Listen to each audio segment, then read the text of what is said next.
মৰমৰ ছাত্ৰ-ছাত্ৰীসকল, আজি আমি অসম জাতীয় বিদ্যালয়ৰ ক্লাছ 2ৰ ইংৰাজী পাঠ্যপুথিত থকা পেজ নম্বৰ হৈছে 84 আৰু পাঠটোৰ নাম হৈছে কি এ ষ্টৰী। তোমালোকে প্ৰথমে চোৱা কি কৈছে, let's listen to A story. Story মানে হৈছে কি গল্প, মানে আহা আমি এখন গল্প শুনো। এইখন এখন ধুনীয়া গল্প হয়। এইখন মই তোমালোকক ধুনীয়াকৈ বুজাই দিম, তোমালোকে ভিডিঅ'টো মন দি শুনিবা। ওৱান সানি আফটাৰনুন। আফটাৰনুন মানে হৈছে কি আবেলি, আৰু সানি মানে হৈছে কি ৰ'দৰ, মানে এদিনাখন ৰ'দৰ আবেলি। এ লেম্ব ৱাজ গ্ৰেজিং। লেম্ব মানে হৈছে কি ভেড়াৰ পোৱালি। Was grazing. গ্ৰেজিং মানে হৈছে ঘাঁহ খাই থকা, মানে এদিনাখন ৰ'দৰ আবেলি এটা ভেড়াৰ পোৱালিয়ে ঘাঁহ খাই আছিল। With some of his friends. Friends মানে হৈছে কি বন্ধু, মানে তেওঁৰ কিছুমান বন্ধুৰ সৈতে মানে ঘাঁহ খাই আছিল। It found some sweet grass. Grass মানে হৈছে কি ঘাঁহ, আৰু চুইট মানে হৈছে কি মানে মিঠা, মানে ই কিছুমান মিঠা ঘাঁহ বিচাৰি পাইছিল। And went further. আৰু বহুত দূৰত গৈছিল। টু ফাইণ্ড সাম মোৰ। মানে আৰু অধিক মিঠা ঘাঁহ বিচাৰি পোৱাৰ বাবে ই বহুত দূৰত গৈছিল। He was eating হেপলি। হেপলি মানে হৈছে কি সুখেৰে, মানে তেওঁ আনন্দেৰে বা সুখেৰে খাই আছিল। এণ্ড চুন ৰিচ্ড। আৰু সোনকালে উপস্থিত হৈছিল। The edges of the field. Field মানে হৈছে কি পথাৰ, আৰু এডছ মানে হৈছে কি দাঁতি, আৰু সোনকালে পথাৰখনৰ দাঁতিত মানে উপস্থিত হৈছিল। হি ডিড নট ন'। মানে তেওঁ জনা নাছিল। ডেট যে হি হেড গান। মানে তেওঁ গৈছিল। ফাৰ এৱে মানে বহুত দূৰ আঁতৰত। From his friends. ফ্ৰেণ্ডছ মানে হৈছে কি বন্ধু, মানে তেওঁৰ বন্ধুৰ পৰা তেওঁ বহুত দূৰ আঁতৰত গৈছিল, তেওঁ গমেই পোৱা নাছিল। He did not even C. C মানে হৈছে দেখা, মানে তেওঁ এনেকি দেখাও পোৱা নাছিল। দ্য উল্ফ মানে কুকুৰনেচীয়া বাঘটোক, মানে তেওঁ এনেকি কুকুৰনেচীয়া বাঘটোকো দেখা পোৱা নাছিল। হু ৰাষ্ট মানে যিটোৱে দৌৰ মাৰিছিল, মানে খুব জোৰেৰে দৌৰ মাৰিছিল। ছাডেনলি মানে হঠাতে। টুৱাৰ্ডছ হিম মানে তেওঁৰ ফালে। The lamb was frightened. Frightened মানে হৈছে কি ভয় খুওৱা, মানে ভেড়াৰ পোৱালিটোক ভয় খুওৱা হৈছিল। হি begged the wolf.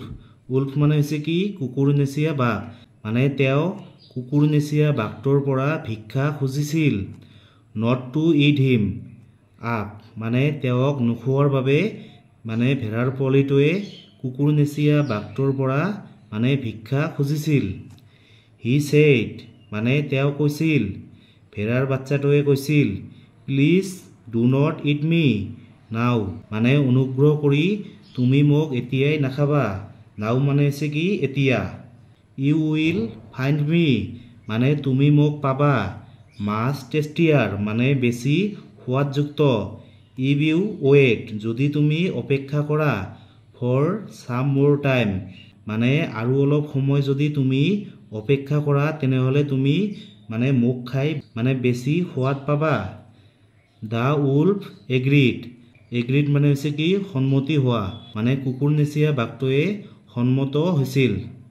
He sat down and waited. He sat down তেওঁ বহি পৰিছিল। এণ্ড ৱেইটেড আৰু অপেক্ষা কৰিছিল। তাৰপিছত another idea came to the lamb's mind. Another idea মানে আন এটা বুদ্ধি। আইডিয়া মানে হৈছে বুদ্ধি বা ধাৰণা। কেম আহিছিল। টু দ্য লেম্বছ মাইণ্ড মানে ভেড়াৰটোৰ মনত আৰু এটা বুদ্ধি আহিছিল। He told the wolf. He told মানে তেওঁ কৈছিল। দ্য উল্ফ মানে কুকুৰনেচীয়া বাঘটোক, মানে তেওঁ কুকুৰনেচীয়া বাঘটোক কৈছিল, let me dance and I will become tastier. Let me dance মানে মোক নাচিবলৈ দিয়া। And I will become tastier. Tastier মানে হৈছে বেছি সোৱাদযুক্ত, মানে মোক নাচিবলৈ দিয়া, তেতিয়াহ'লে মই বেছি সোৱাদযুক্ত হ'ম। The wolf agreed again. Again মানে হৈছে আকৌ, মানে কুকুৰনেচীয়া বাঘটোৱে আকৌ সন্মত হৈছিল। The lamb had still better ideas. The lamb মানে ভেড়াৰ পোৱালিটোৰ, হেড মানে আছিল, কি আছিল?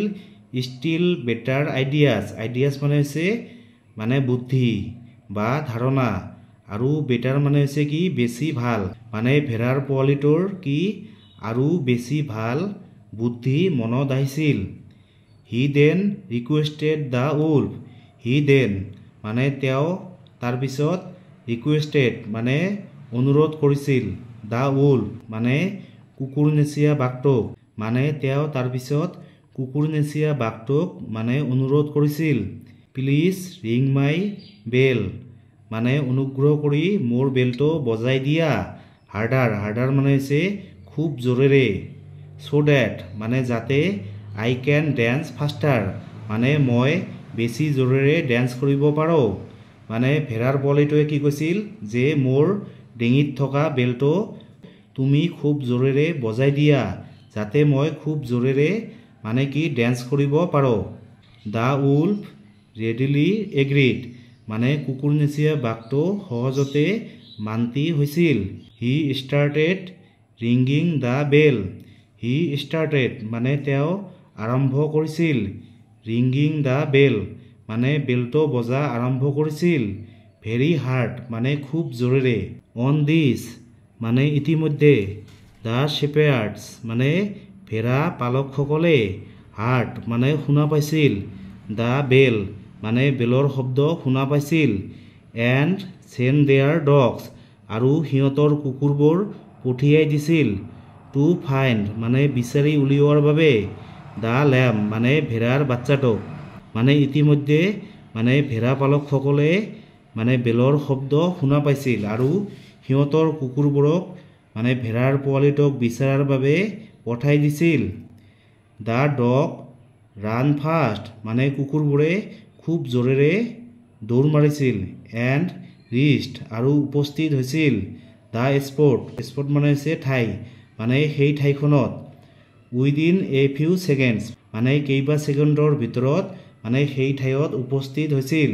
দ্য উল্ফ ৰেন এৱে মানে কুকুৰনেচীয়া বাঘটোৱে মানে দৌৰি আঁতৰত গৈছিল, হিয়াৰিং দ্য বাৰ্কলিং ডগ। বাৰ্কলিং মানে হৈছে কি? কুকুৰৰ ভুকভুকনি, মানে ভুকি থকা কুকুৰবোৰৰ শব্দ শুনি কুকুৰনেচীয়া বাঘটোৱে আঁতৰি গৈছিল।